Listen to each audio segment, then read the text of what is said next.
오늘 12월을 맞이하면서 저는 하나님의 말씀을 가지고 시편 2편 그리고 이사야서 7장에 있는 말씀 그리고 마태복음 1장에 있는 말씀을 가지고 하나님이 세우신 왕 앞에 우리가 무릎을 꿇자라고 하는 말씀과 우리에게 주신 왕은 언약의 징조로 오신 분이다. 하나님의 언약을 이루시기 위해서 오신 분이다 라고 하는 것과 함께 그 언약으로 오신 분이 우리의 죄의 문제를 해결해 주시고 우리와 함께 하시기 위해서 오셨다. 임마누엘 예수 그리스도에 대해서 함께 살펴봤습니다. 기억나시죠? 네. 오늘은 하나님이 한 아들을 주셨는데 이 세상에 얼마나 불공평하고 정의롭지 못한 사회인지 우리가 알고 있잖아요. 그죠? 네. 우리는 미국의 어떤 그 유명한 대학에서 한 교수가 정의란 무엇인가 해가지고 정의란 해가지고 그 상황마다 정의가 다 달라지는 거예요. 이건 정의의 진리가 아니죠. 왜냐하면 진리라고 하는 것은 명확한 기준이 되어야 되는데 상황에 따라서 정의가 바꿔지는 거예요. 제가 이 모든 것들이 앞에 녹음하기 전에 했던 그 모든 말씀이 다 영향력들이라고 하는 거예요. 세상은 이처럼 불공평하죠. 불공평한 세상에 하나님의 열심으로 하나님의 진리를 소유한 한 왕을 보내시겠다 약속을 해주세요. 그게 7장에서 아하스가 하나님을 거절한 사건으로 인해서 네가 나를 거절하고 세상의 힘을 의존했는데 그 네가 의존한 힘이 너에게 쓰나미처럼 몰려오면서 너에게 홍수의 물결처럼 몰려오면서 너를 완전히 침몰해버릴 것이다 말씀하셨죠. 그러면서 8장에 오면서 이사야서 8장에 오면서 하나님이 하시는 말씀이 뭐냐 그러면 그러나 이 일들이 곧 지나갈 거다. 이사야 선지자가 결혼을 했는데 아내를 사랑하게 되어서 아들을 낳았어요. 아들 이름이 뭐죠? 예, 이렇게 말씀하니까 굉장히 어려운 것 같은데 쉬워요. 이사야 8장 3절에 보면 마헬 살랄 하스 바스. 여러분은 참 대단해요. 글로벌 하잖아요. 이건 히브리어잖아요. 히브리어도 하고 우리나라 말도 하고 이걸 조금만 좀 이렇게 부드럽게 하면 영어가 되는 거고. 예. 예. 마헬 살랄 하스바스. 마헬 살랄 하스바스. 이 말씀은 뭐냐 그러면 금방 빠른 시간 안에 하나님의 계획하신 일들이 일어날 거다라고 하는 의미의 말씀이죠. 아들을 낳으니까 하나님이 뭐라고 말씀하느냐 그러면 마헬 살랄 하스바스라나 했어요. 그 말씀은 뭐냐 그러면 이 아이가 아빠, 엄마라고 알고 부르기 전에 다메섹의 재물과 사마리아의 노량물이 아수르 왕 앞으로 옮겨질 거다. 아하스야, 네가 아수르를 의지하면서 나를 의지하지 않는데 네가 의지하는 그 왕에게 아람의 재물이 사마리아의 재물이 그에게 옮겨질 것이고 너가 의지하였던 그 사람에 의해서 너도 어떻게 되느냐 그러면 그렇게 흘러갈 거다라고 말씀을 하죠. 6절에 보니까 이 백성이 천천히 흐르는 실로아의 물을 버리고 실로아라고 하는 것은 이제 실로암이라고 하는 거예요. 실로암은 뭡니까? 하나님의 은혜로 치유되는 물이잖아요. 하나님의 은혜로 치유되는 물이 너희에게 서서히 흐르면서 너희를 치유하기를 원하는데 이 하나님의 은혜의 물줄기, 말씀의 물줄기, 하나님의 긍휼하심의 물줄기를 외면하면서 너희가 택한 게 느신을 선택했고 르말리아를 선택했다. 이방신을 선택했다라고 하는 거죠. 그래서 어떻게 된다라고 말씀하느냐 그러면 흉용하고 창의한 큰 핫수르가 큰 하수가, 그 아수르가 모든 위력으로 그들을 덮을 거다. 느신을 덮을 거고 느말리아를 덮을 거고 그것을 의지하는 모든 나라와 민족과 방백들을 다 덮어버릴 거다. 그래서 유다 너도 내가 흐르게 만드는 이 창일한 위력으로 인하여서 골짜기에 차고 언덕에 넘쳐서 너희들에게까지 흘러서 임마누엘 하나님이 너희에게 이 은총을 베푸시지 아니하면서 함께 하시는 하나님이 그냥 방관하게 될 거다 라고 하시는 말씀이 이사야 8장에 있는 말씀입니다. 그 하나님께서 이사야 9장에 오시면서 너희들이 정의롭지 못하고 공의롭지 못하고 이렇게 아름답게 살지 못함으로 이렇게 창이란 물로 인하여 너의 나라가 너의 인생이 공고해지고 다 빼앗기게 되고 재물도 빼앗기고 쓸만한 사람들은 다 포로로 잡혀가고 그래서 그 값비싼 포도원이 잡초밭으로 바뀌어질 거고 짐승들이 우글거리는 곳으로 바뀌어지게 될 거고 임마누엘 하나님이 함께 해주셨던 그 영광이 떠나가게 될 것이고 그래서 너희들은 이방인들에 의하여 고통의 멍에를 매면서 정의롭지 못하고 공의롭지 못한 통치를 받으면서 아픔과 고통 속에서 살아가게 될 거다 라고 말씀을 하시죠.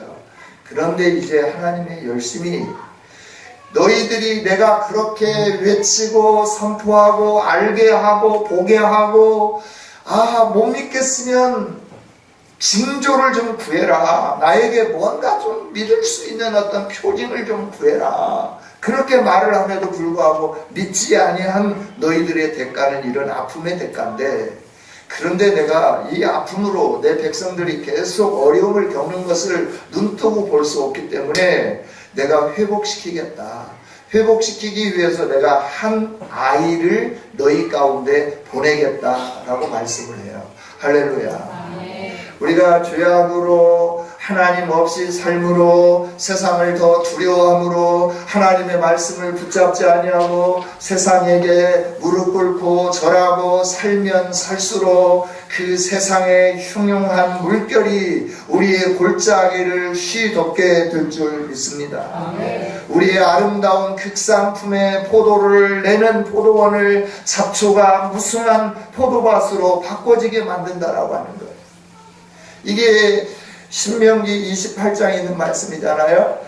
모세는 신명기를 통하여 딱 한 가지 주제를 가지고 신명기 34장까지 있는 말씀을 쭉 설교를 하시는 거예요.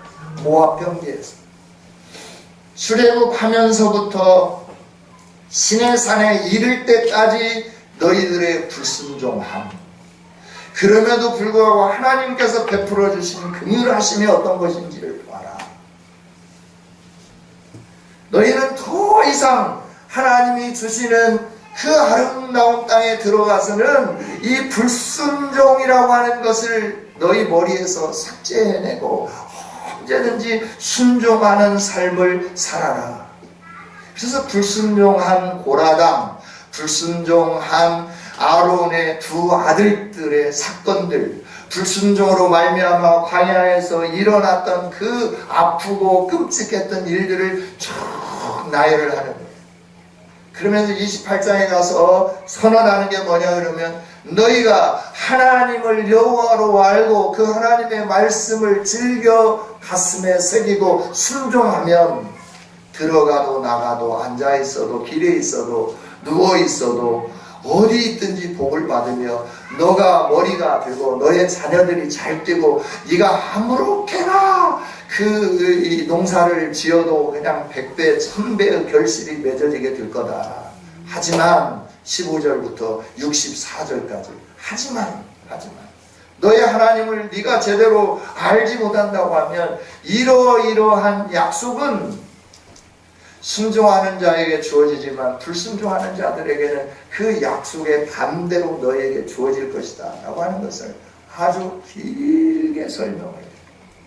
그러면서 32장에 가서 33장에 가서 하나님을 잊어버리지 않도록 노래를 하나 짓습니다. 그리고 이스라엘 백성들이 그 노래를 부르게 만듭니다. 여러분, 노래는 잘 안 잃어버리죠. 어릴 때 배웠던 노래가 쉽게 잊어버리지는 거 있나요? 저도 옛날에 그냥 들었던 그 노래, 그 국민의 여가수가 불렀던 총각 선생님, 이게 잊어버리지를 않아요. 그리고 해변가에 가서 해당화만 보면 그 해당화 노래가 그냥 막 나오는 거예요, 입에서. 왜 그럴까? 아주 어릴 때 라디오를 통해서 들려왔던 그 노래소리가 귓가에 그대로 머물러 있기 때문에. 여러분, 노래라고 하는 것은 이처럼 우리 심령 속에 깊게 뿌리를 내리면서 잊혀지지 않게 하는 줄 믿습니다.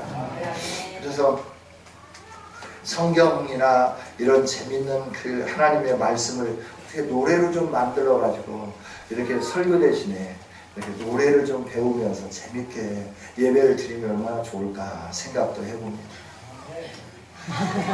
할렐루야. 네, 그렇죠.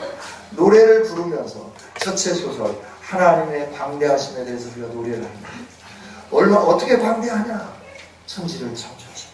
시작해서 성경을 하나 이렇게 하면서 그 광대하신 하나님을 거역했더니 이런 일이 있었다. 불순종을 회개했더니 긍휼하심이 이르더라. 말씀대로 순종하니 하나님이 주신 은혜와 복이 이르더라.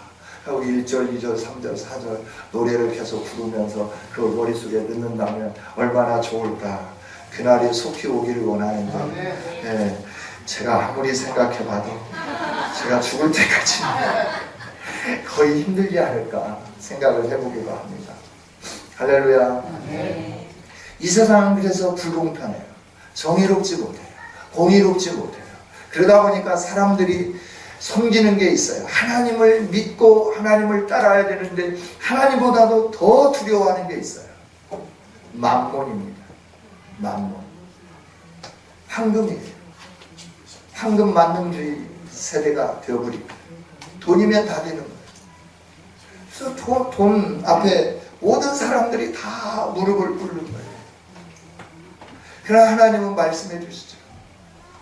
돈 때문에 정의가 파괴되고 공의가 파괴되고 그래서 너희들이 돈이 없어서 억울한 일도 겪고 힘든 일도 겪고 아픔도 겪지만 그 세상이 오래가지 않을 거다. 오래가지 않을 거다. 내가 이 세상을 새롭게 할 한 아들을 보낼 거다. 그 아들은 어떤 아들이냐? 오늘 본문이 말씀해 주시죠. 우리 함께 읽어보도록 하겠습니다. 6절 같이 한번 읽어보겠습니다. 6절 시작. 이는 한 아기가 우리에게 낳고 한 아들을 우리에게 주신 바 되었는데 그의 어깨는 정세를 메었고 그의 이름은 기묘다라 모사라 전능하신 하나님이라 영존하시는 아버지라 평강의 왕이라 할 것이라. 7절도 읽습니다. 그 정사와 평강의 더함이 무궁하며 또 다윗의 왕자와 그의 나라에 군림하여 그 나라를 굳게 세우고 지금 이후로 영원히 정의와 공의로 그것을 보존할 것이라. 만군의 여호와의 열심히 이를 이루시리라. 아멘.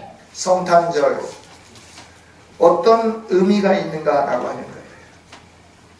한 아기를 하나님이 보내주셔서 우리 안에 있는 모든 것들을 다 새롭게 만드시는 날, 그 날이 바로 성탄절인 줄 믿습니다. 이 아이가 이미 예수 그리스도가 이미 우리와 같은 인간의 몸을 입고 2000년 전에 오셨어요. 한 아들을 우리에게 주신 바 되셨어요. 하나님이 저와 여러분에게 이 예수 그리스도를 주셨다 하는 겁니다. 할렐루야. 왜 주셨습니까? 그 한 아이를 하나님이 왕으로 세우셔서 그 왕으로 세우신 그 왕이 나라를 다스리는데 정사, 나라를 다스린다라고 하는 거죠. 정사, 나라를 다스리는데 그 나라는 어떤 나라냐? 평강이 더함이 없는 무궁한 나라다라고 하는 거예요. 할렐루야. 더 이상 평강이 필요 없는 무궁한 나라다라고 하는 거예요. 없어지지 않는 나라다라고 하는 거예요. 하나님의 나라가 이미 우리에게 주어진 줄 믿습니다. 이 평강의 나라가 저와 여러분에게 주어졌다라고 하는 거예요. 할렐루야. 그 예수 그리스도가 오셔서 우리를 다스리기 위해서 하나님은 모사를 주셨어요. 모사라고 하는 것은 아이디어라고 하는 거죠. 기가 막힌 생각들.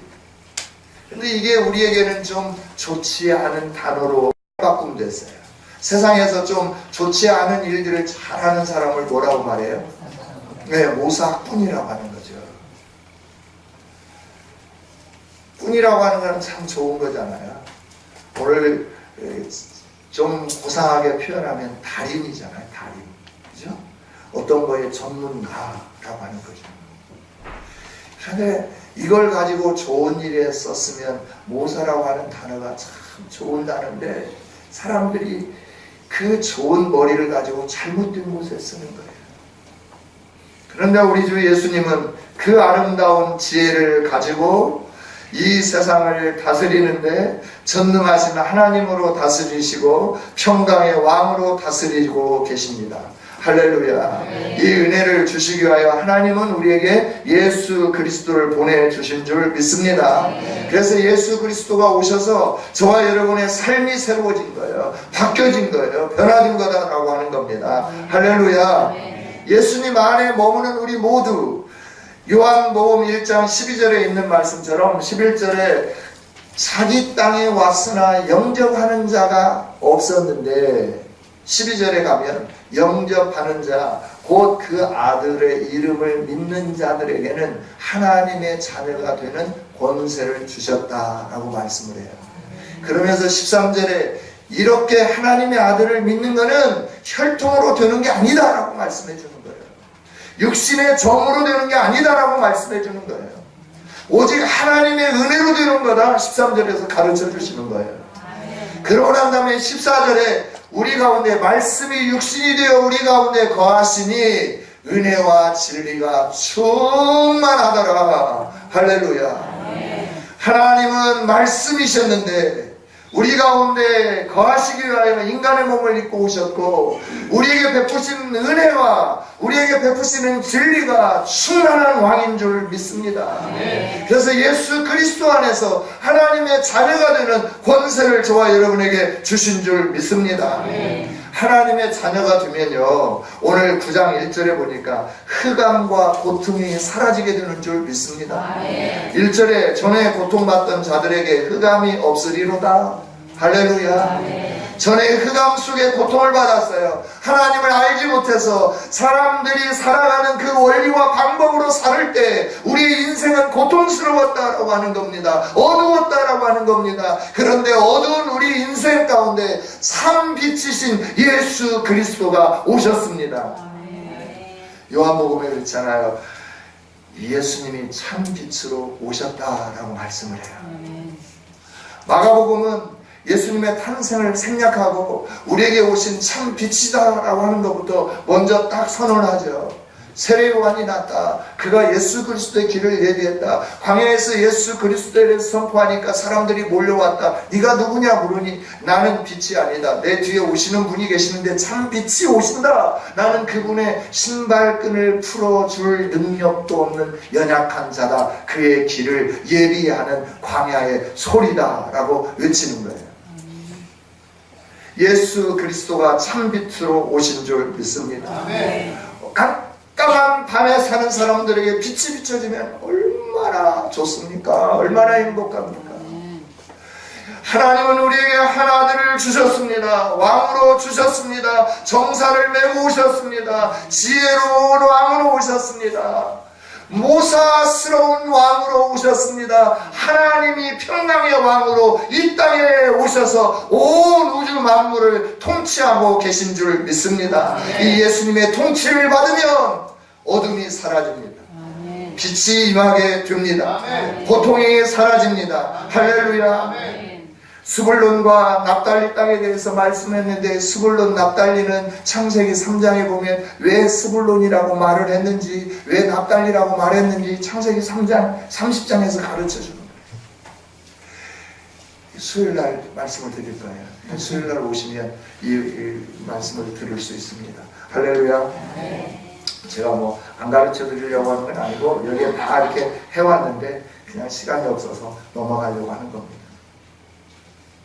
이들은 과거에 승리자였고 또 열성이었고 하나님의 말씀의 진리에 불순종하지 않도록 하나님의 말씀만이 진리임을 선포했던 사람들, 이 사람들이 스불론과 납달리예요. 민수기를 통하여서 하나님이 모세에게 말씀을 하죠. 너가 이 요단을 건너가면 네 앞에 그리심산과 산이 하나 또 있을 거다 그랬어요. 그 산은 여러분 숙제. 그 산에 올라가서 에발산과 그리심산이 있을 거다. 그 산의 양쪽 지파를 둘로 나누어서 올라가서 한쪽에서는 이스라엘 백성들의 축복을 선언하고 한쪽에서는 저주를 선언하라 라고 말씀을 해요. 근데 왜 저주를 선언하냐면 하나님의 말씀을 거역하면 너희가 저주를 받을지어다 라고 선포하면 온 백성들은, 회중들은 그 밑에 앉아서 뭐라고 말하느냐 그러면 아멘 아멘이라고 화답해라 라고 말씀을 하는 거예요. 할렐루야. 그러니까 축복을 선언하는 지파 우두머리들도 저주를 선언하는 이 지파의 우두머리들도 오직 선언하는 건 뭐냐면 하나님만이 진리고 하나님 말씀만이 진리이다. 순종하며 살자. 이것을 선언하는데 누가 거기에 들어가야 되냐 하면 지파들이 다 들어갔지만 스불론과 납달리가 저주하는 쪽에 서서 하나님 말씀이 진리임에 대해서 선포하는데 거기에 섰다라고 하는 거죠. 이처럼 하나님 앞에 사용되고 아름다운 땅이었는데 그 땅이 어떻게 됐냐? 멸시를 당하게 되었다라고 하는 거예요. 흑암 가운데 거하게 되었다라고 하는 거예요. 그런데 하나님이 이 아들을 보내심으로 말미암아서 사람들이 멸시하는 이방과 같이 멸시하는 갈릴리 이 땅을 하나님이 영화롭게 하셨다라고 하는 것이죠. 갈릴리 나사렛에서 무슨 선한 것이 나겠느냐?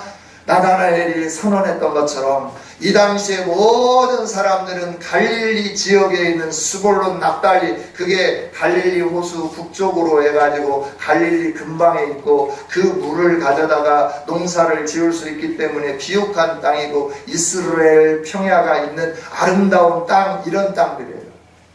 복된 땅이었다라고 하는 거예요.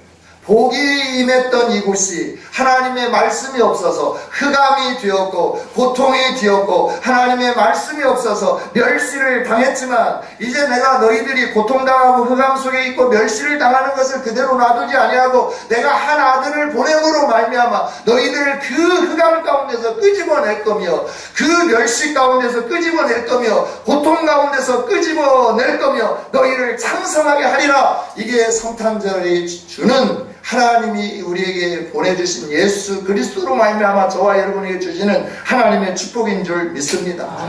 3절에도 이렇게 말씀하시잖아요. 주께서 이 나라를 창성하게 하고 그 즐거움을 더하게 하는데 어떤 즐거움보다 더 크냐? 추수할 때 추수물을 모아드리는 기쁨보다 클 거고 전쟁에서 승리해서 그 전리품들을 가지고 탈취물을 나눌 때 즐거움보다도 더 기쁜 즐거움이 너에게 있게 하겠다라고 약속을 해주신 거예요. 이게 성탄에 주는 하나님의 복인 줄 믿습니다.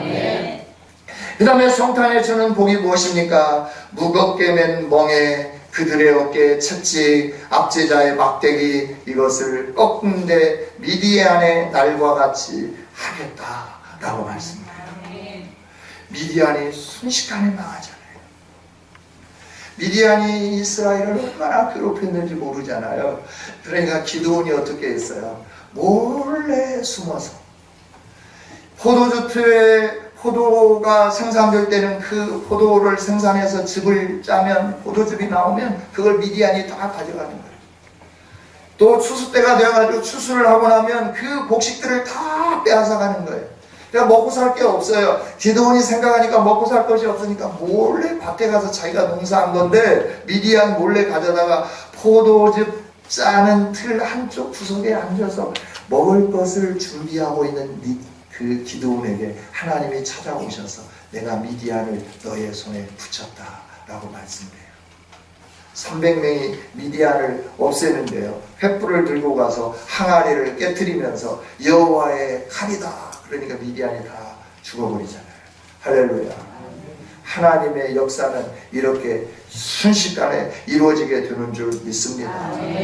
저와 여러분은 무겁게 맨 죄의 멍에 때문에, 죄의 올무 때문에, 그 압제 자가 계속해서 우리를 향하여 죄를 짓게 만들기 때문에 우리는 의롭게 살고 싶지만 내 마음속 한 구석에서 말씀대로 살고 싶지만 삶이 워낙 죄의 달인이 되어서 말씀과 상관이 없는 달인의 죄 습관을 쫓아 사는 우리였다라고 하는 거죠.